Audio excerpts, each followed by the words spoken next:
Hi, baby boomer fans. We are Jackie and Janine, the Pfeiffer sisters, and love to talk about the 1950s, inviting you to reminisce with us as we explore experiences of that decade. We chronicled the distinct memories of our childhood in our book, While the Windmill Watched, a slice of rural America in the 1950s, which takes you on a notably historic journey through that often forgotten decade. We also want to hear about your experiences during the 1950s. We will feature guests whose special stories of that decade will bring to mind magical moments of reflection, some with tears, some with smiles, but above all, a good dose of laughter. We would like you to chat with us as we bring to mind the sights and sounds so familiar to that time in history.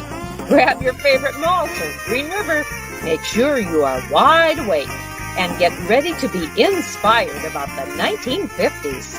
Welcome to the 1950s Fun Chat. Hello, friends. Hello, newcomers. We are so excited that you are joining us on our 1950s Fun Chat. And I do want to give a shout out to one of our listeners, Mr. Ronnie Olson, who has been a faithful listener to every one of our Fun Chats. And this is cool. And I'm sure there are more of you out there. So if you have listened to all of our Fun Chats, we'd love to have you comment below so that we can be aware of that and give you high praises. Right, Jackie? Indeed, indeed.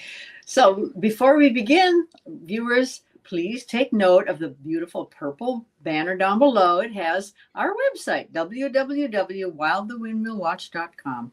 And please go to this to find out many things about a book, about our Fun Chat, and so much more. And also a note in the upper right-hand corner, you see a picture of the book that spurred and inspired this Fun Chat. It is called While the Windmill Watched, a Slice of Rural America in the 1950s.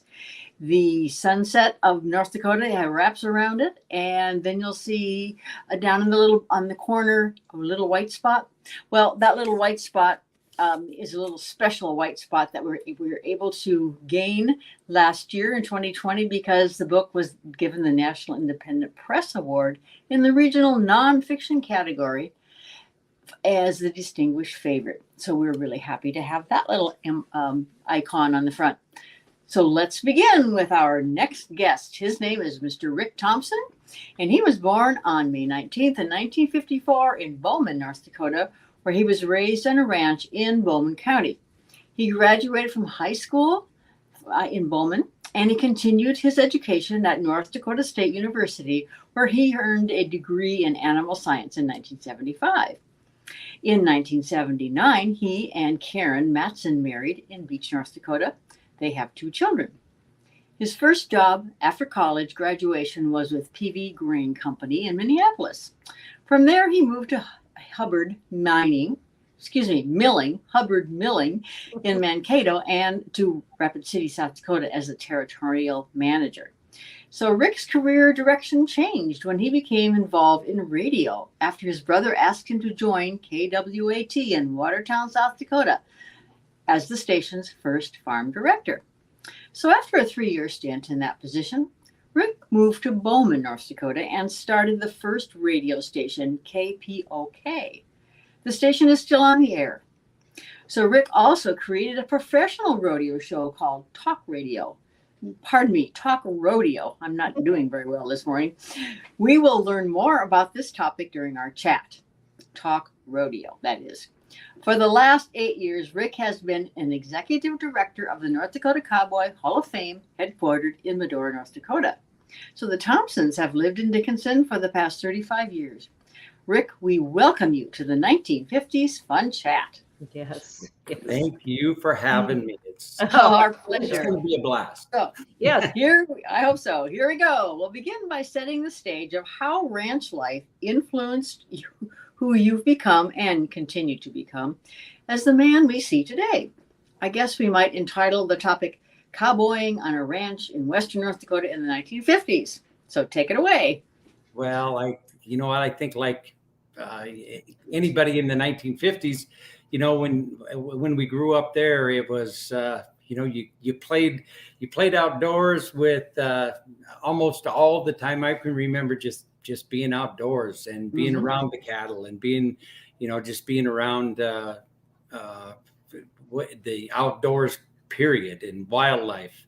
But we didn't have toys. We made our own toys. We might have had a bike or two that, and as we grew up, things developed. But it was a lot of fun. It was a lot of made up stuff. And I got thinking about this, and it's just it was a lot of good times and with not a lot of expensive toys. That's what I kind of think of mostly about that. So if you were on a ranch, there was also a lot of work. Can you tell us a bit about that?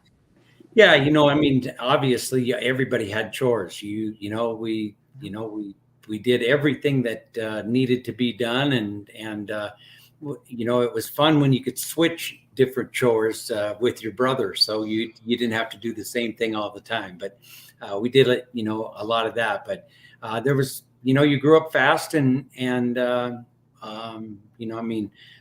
remember I couldn't wait to drive, but we didn't get to drive till like we were, we got to be in the pickup with Dad, maybe at I don't know, 10, 11 years old. But then, it was like 12 or 14 before we could really go anywhere. But did you sit on your dad's lap as yes, that's what we did too. Yeah. Hey, Rick, tell us your favorite chore at that time.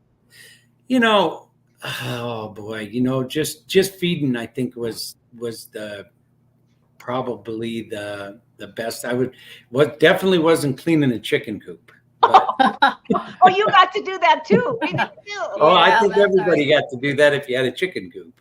That's right. I think it was, just feeding the livestock, probably. Okay. So I have another question, but it's a two-part question for you. So tell us about Talk Rodeo, why you created it, and the ups and downs of that process. And after that, then what is the most memorable interview? Oh, okay.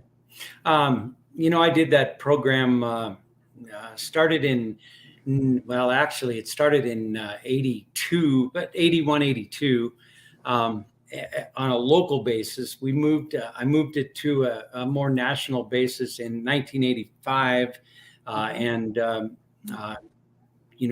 We did, I would do interviews mostly in the state of North Dakota locally, and also with the pro rodeo cowboys around at that time, but mostly the amateur rodeos and just kind of from high school to amateur to pro rodeo, and kind of covered the whole basis, but more on a local basis. And then in 1985, I had the chance to go to a national scene with pro rodeo, and I started that program called Talk Rodeo, and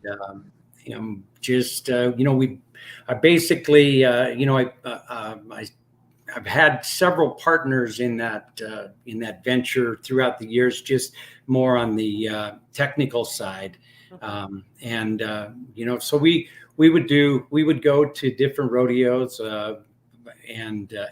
especially at first. I always say this, I started with, just cassette recorders, and now we've developed into, all of the technology, using an iPhone to do an interview, but, reel to reel machines and all of that kind of thing, that kind of editing. And now editing's pretty easy and makes it a lot better. But that's kind of how it started with me. And Rick, was Talk Rodeo an anomaly? Was it very unique back in that era, or were there others who did something similar? There's only a couple. Some of the guys, Bob Tallman, who's a big figure in rodeo, and Bob Tallman that was doing a rodeo program at that time and on a national basis, and that's kind of the reason I had an idea of doing it. my main reason was in 1985, the National Finals Rodeo moved from Oklahoma City to Las Vegas, and I had an invitation to go to Las Vegas to do some interviews and to do that, and that's where where everything, the whole year culminated in Las Vegas. So that's where. That's my main move in '85. How did you choose your guests to interview? Whoever was, I had all kinds of ideas, lots of thoughts, but whoever was hottest at the time, the big story, whatever that might be. My iPhone is full of rodeo cowboy numbers from back in the 70s and 80s up until now. So, I've got most of those numbers, and what's really nice is they never change. So, yes. Yeah. Okay. So who was your favorite? Who was your favorite interview with whom? Oh man, I had so many. I talked to, every major rodeo cowboy and cowgirl there probably is, Rodeo clowns also. Yeah. Contractors, clowns, announcers, anybody that, the rodeo scene, period. I've covered it all. Maybe my favorite, and I'd have to think hard about this, but, I always said one of my favorites, I kind of had two favorites. One was the year that Ty Murray broke the all-around world champion record at 7, broke Larry Mahan's record. Larry Mahan had 6 for many years, and Ty Murray broke it in 1998 to make it 7, and then retired. Was this all around cowboy? Yeah, all around cowboy. So, at that point in time, nobody ever thought, 7 all around titles. That's nobody will ever beat that. Yes. Well, Trevor Brazil came along after that and won 14. So. Oh my goodness! Where is he from? Where is this Trevor from? Trevor's from Texas. Uh-huh. Yeah. Okay, so let's go back. These world champion cowboys. At what age do they start rodeoing? Well, today they start at 4 years old. And if you traveled up and down the road, you'd find lots of 4-year-olds that have a world champion desire on their mind already. And honestly, that's what it takes. But Ty Murray was one of those kids, and to further that interview, Ty Murray, when he was up in the first grade, he wrote an essay about what he wanted to be. He wanted to be a rodeo cowboy, and he wanted to break Larry Mahan's record. 6 all-around titles. Yes. And he and Larry Mahan were really good friends. That night in 1985, I did an interview with Larry Mahan and Ty Murray right after he had broke that record. And I can honestly say that they were both passionate and Larry was just passionate about how great that was that Ty Murray broke his record, and records were made to be broken. So that was a neat deal. So this 4-year-old has this goal in mind, and say he wants to ride bulls. Is he going to, at that age, going to be put on a bull? Okay. How does a rider gather their rhythm to be able to be a champion rider? For many years, I studied world champions. I ask all those questions. What does it take to be the best? Yeah. And obviously, you have to have some talent, but everybody's got a certain amount of talent. But one of the strong answers always is you worked harder than anybody else. If you wanted to be better than Larry Mahan, you had to work harder than Larry Mahan did. And so that seems to be the pat answer throughout, and it certainly is. Those guys. I mean, I could tell you lots of stories about people and their stories of how they got to be as good as they are. But that's what it is. And so that 4-year-old just has a dream, and he has to act on that dream. I work that. Yes. So I want to back up 5 minutes ago, and that is when you first had your rodeo talk rodeo. How many you edited down to? How many minutes? I've had 3 minute. At that time, we used to do almost everything was radio, and so we would do 3 minute programs. I would do a 5 minute program and a 3 minute program, and I occasionally. Especially for radio, occasionally someone would ask me to do a 10 minute or a full interview with somebody, but most of the time a program was either 3 minutes with 2 30-second commercials. Okay. So when you were doing recordings for the national finals, what did they ask for? How long? We did 3 minute interviews. Okay. Yeah. Boy, they had to be concise, and you had to know your topic and your questions. Yeah, you do, but it's all top of mind. It's all right there. Sure. You just barely got done riding a bareback horse or something. Yeah. And so, well, Rick, let's go back to the 50s, and from what I recall, is that when the six-pack was going strong. Can you explain to us about the six-pack? Who are the members, and just tell us about that group of guys?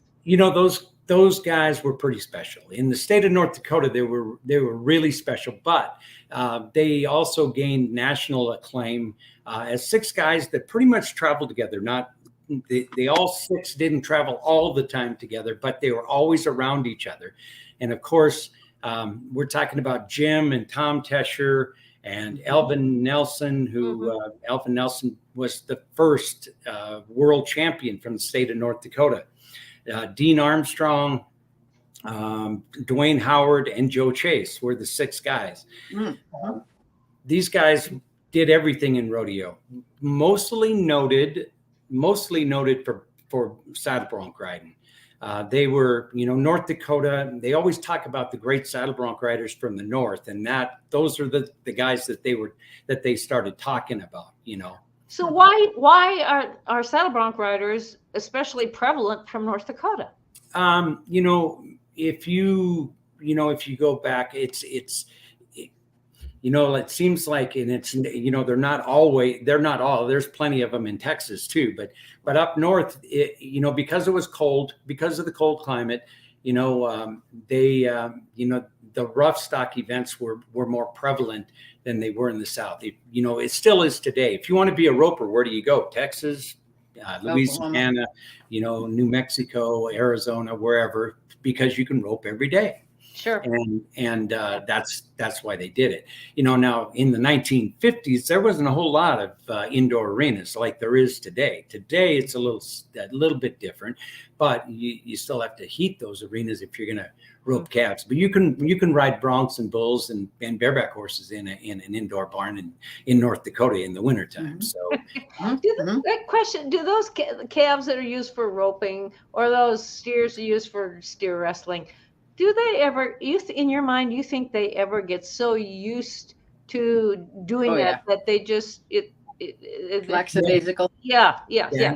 You'd be surprised at how many times they're actually, ran or roped. And when they do, they're taken right out of there, out of that herd. They draw those calves every day. So, the tougher calves might go longer, but they want one that'll run, and that doesn't, if they hurt a calf, they pull him out of there right away, and he probably never gets back in there. They go through a lot of calves. It's a costly deal to buy calves for a calf roper. No doubt about it. Well, I interrupted your conversation with the six-pack because I'd still like to know more about them. They rodeoed in North Dakota, and then where did they go beyond that? How did they travel? Because in the 50s, they certainly traveled differently than what rodeo cowboys of today, I would imagine, but maybe not. Not so much more. Most of the cowboys today still rodeo from a pickup truck or, a van, or, it's a little nicer than, than the ones that those guys drove in the 1950s. But they got up and down the road in a pickup or a car, and every one of those guys were on a ranch.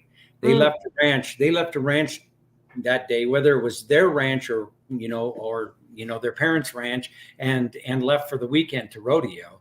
And today we have almost 700 professional rodeos in a year in the United States. Then there might have been, and I'm going on a limb here, but there might have been, 50.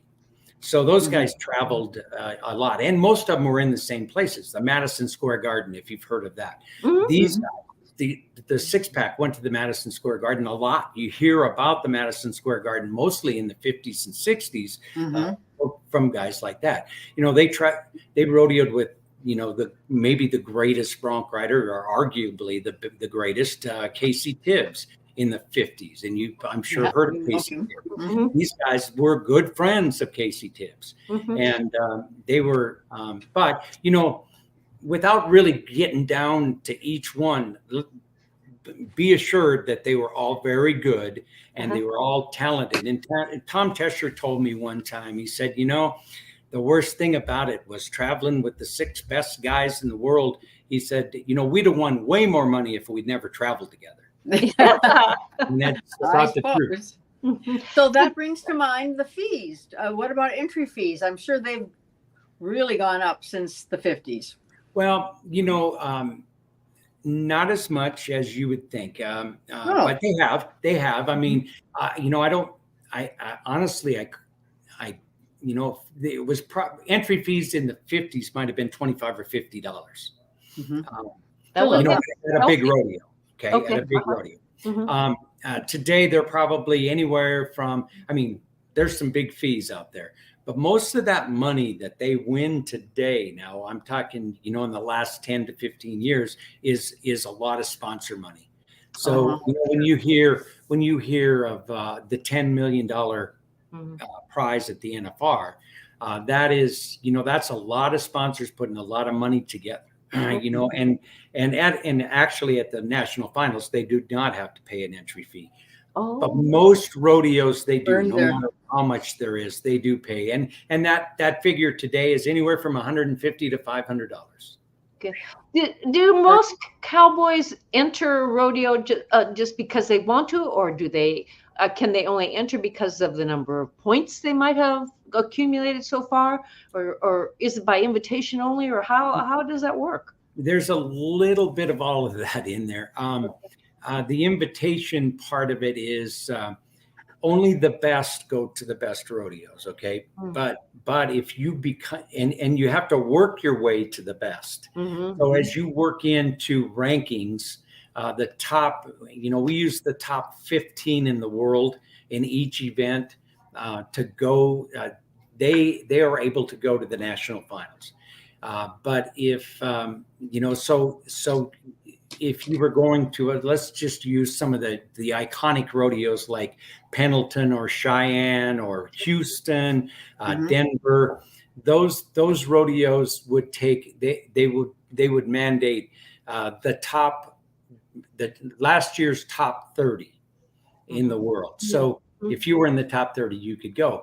Most of them are in the top 50. Most of those rodeos are top 50. So if you can make your way up into the top 50 echelon, then you're going to get, like you said, it's really not an invite, but it is a chance to go to some of those bigger rodeos. Now, if you're 50th, you got to beat, those great guys. So there's only one way to do it, and that's pay your fees and go get her done. Yeah. So at the national finals, aren't there like 10 go rounds or something?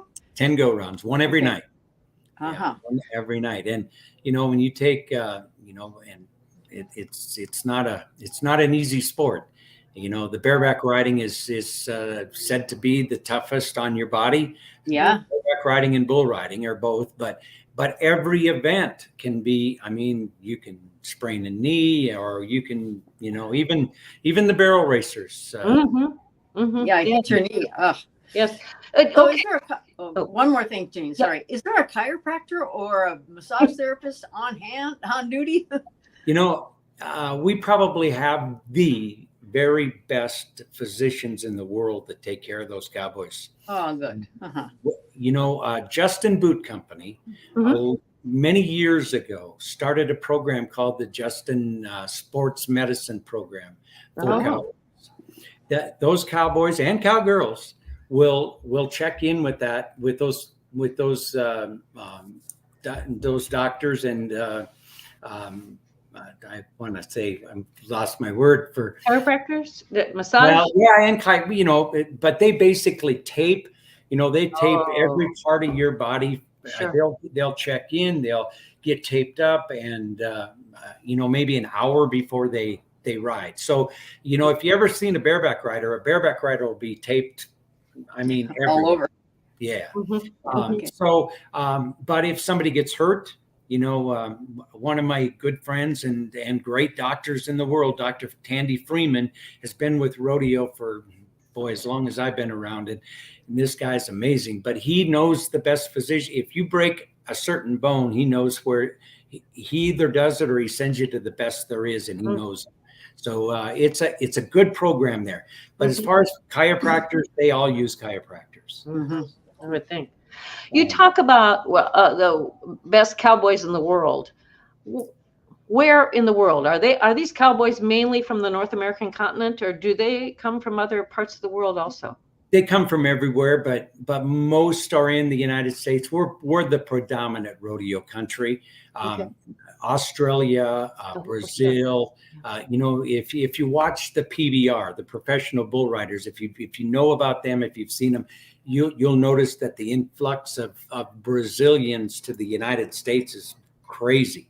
Is that right? And it's because of their economy, their lifestyle. These guys got good because they could come, if they got good, they could come to the United States and make a lot of money.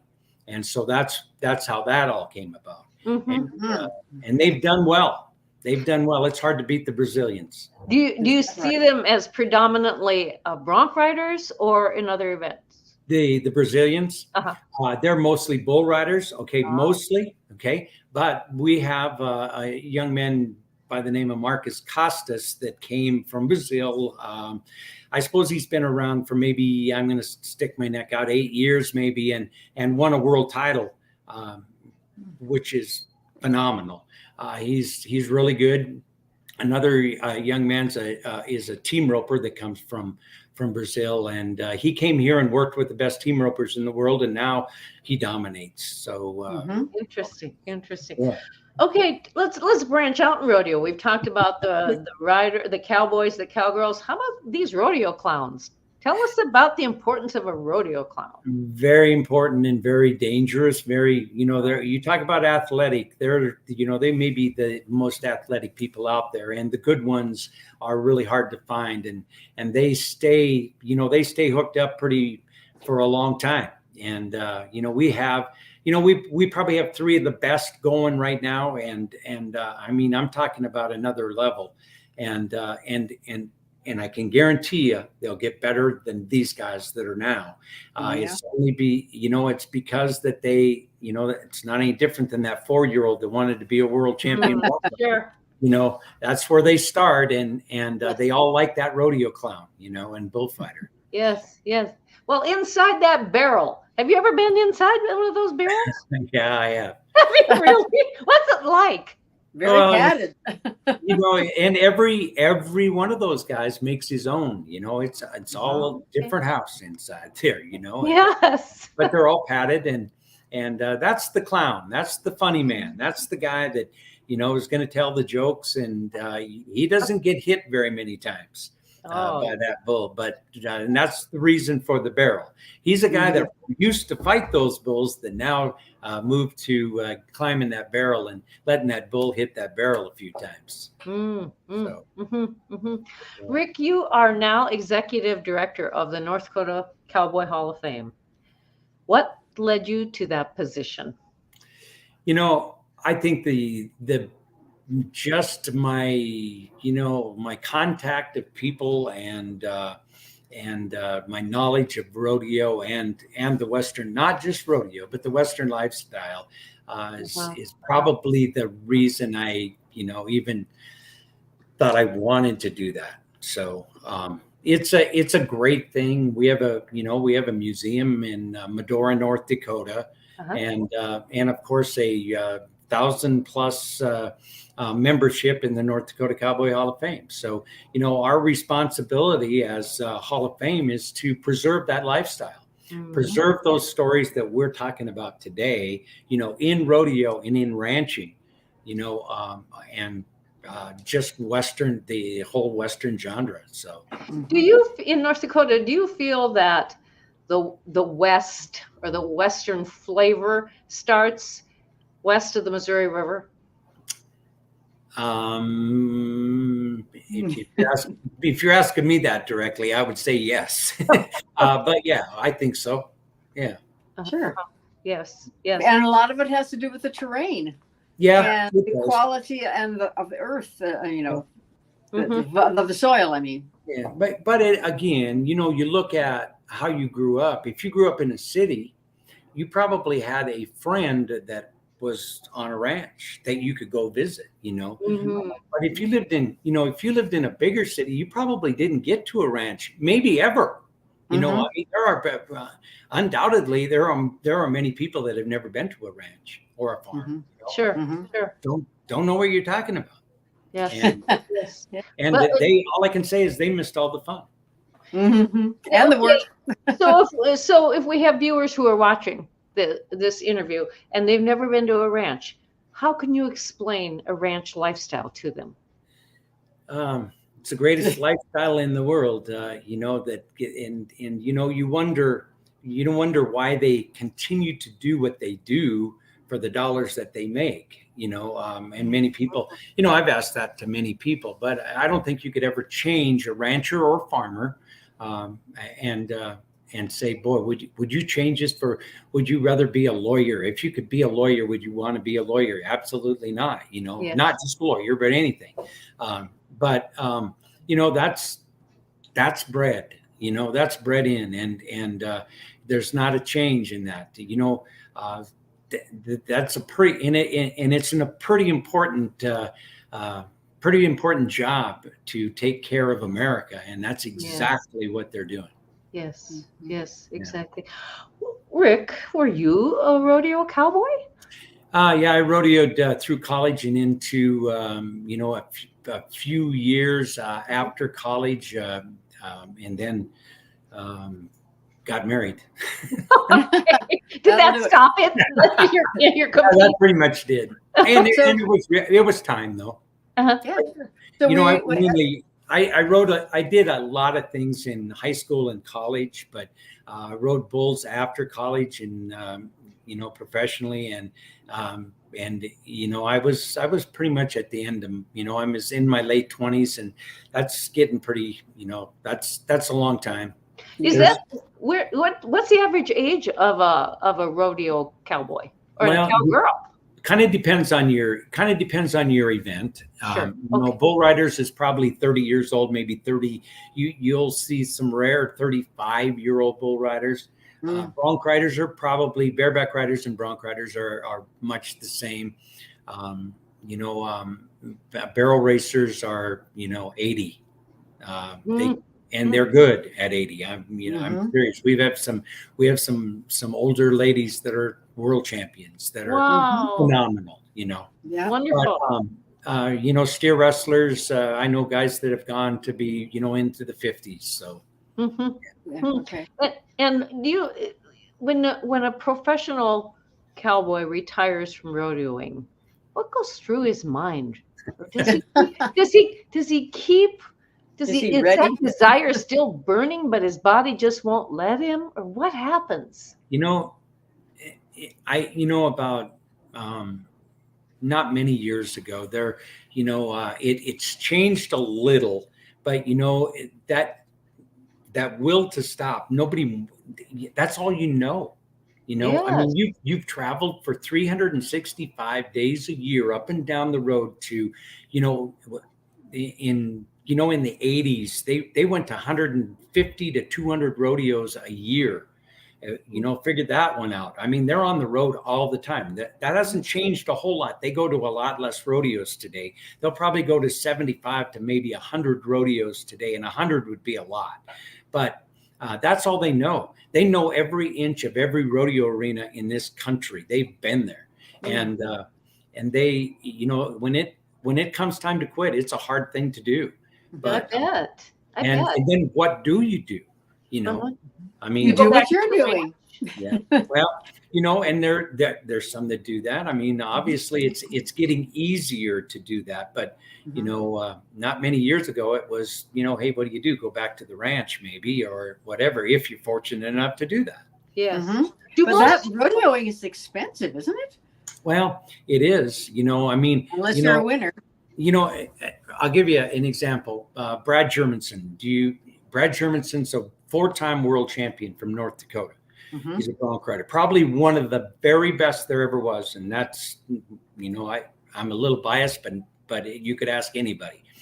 This guy went up and down the road. He's the guy that went to 200 rodeos a year. He'd go to 150 every year. And it was, it was hard for Brad to quit, but when he did, but he was making $40,000 to $50,000 as a world champion and he won 4 times in the 1980s. And,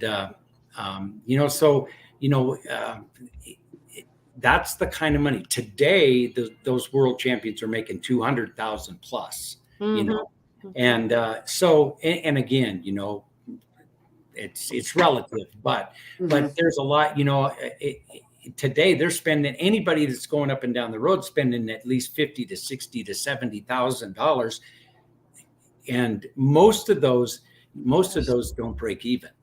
Yeah. You have to have that passion. Are there the retired rodeo cowboys and cowgirls? Do they tend to have training camps or schools or to train the next generation in the sport? Every single event has that world champion, doesn't have to be a world champion, but that world champion that retires will, he will train and have schools for all of those upcoming kids. Some of them do it for the young kids for nothing, but most of them, it'll cost you a couple $100, $500 for a weekend rodeo school. But there are plenty around, and there are lots of good people teaching them. Wonderful. Yeah. That shows the passion for the sport. I think when they continue on to do that. Rodeo is it's a different lifestyle, but it's a great lifestyle. You never have to worry about somebody that stops to take their hat off to say a prayer, to stand for the national anthem. That's one of the things that I'm most proud about for rodeo is just what we stand for, And one of our other Fun Chat guests, Jerry Doan, mentioned that too, and with the patriotism that is so important in the lives of rodeo competitors. And let me, when you mention that, it's not just rodeo. We're talking, that's more the Western way. And, I don't know if you've ever heard of the Code of the West, but, if we were following the Code of the West today, ladies, this world would be a lot different. And that's the difference between, and I don't want to put cowboys in a different, or ranchers or, Western people in a different deal, but they truly are, that patriotism means something to us. So. One other subject I'd like to cover, one other participant in rodeo is that rodeo announcer and the importance of him. And the rodeo announcers have the neatest voices. You ever notice that? I love listening to them. But is there a standard of announcing in order to become a rodeo announcer, or how does that all happen? Again, just like anybody else, they train to be that good. Okay. You know, and there are many really, really good ones and have been for many, you know, through the years. But those guys go on and teach rodeo announcing schools. Oh, And, all right. you know, but a good voice is a big deal, but it's a lot of knowledge. It's a lot of study. You know, there's 5,000 of them great cowboys and cowgirls out there, and you got to know everything about them. And, you know, so it's a lot of studying. Yeah, I can understand that. Yeah. Well, Rick, we're nearing the end of our broadcast, and what I'd like to know, what was a fun memory of the 50s that you can highlight in concluding our fun chat? Oh boy, you know, just a lot of, you know, boy, that's been a long time ago, but you know, I think it was, man, to find one, you know, it was the things that you did, you know, I mean, just heck, we would go fishing just because, you know, we had a chance to break away and run down to the pond, you know, or, you know, just riding horses all day, you know.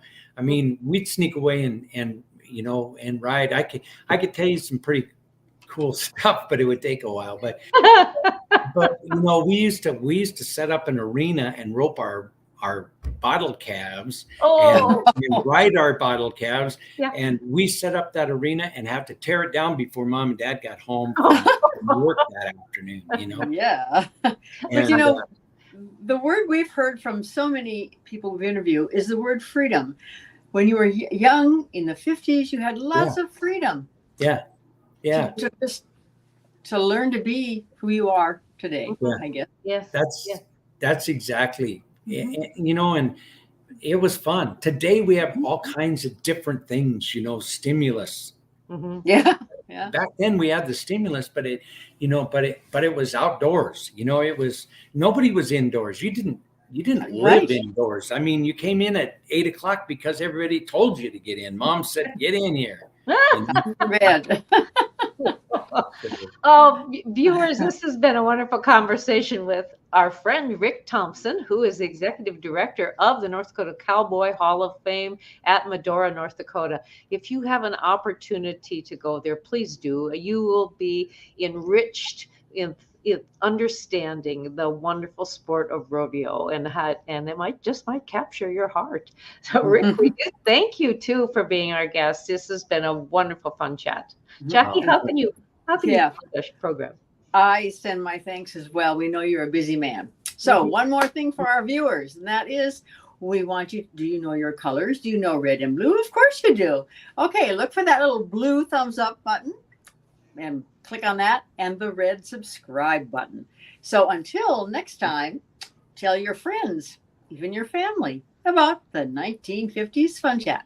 Until then, toodaloo.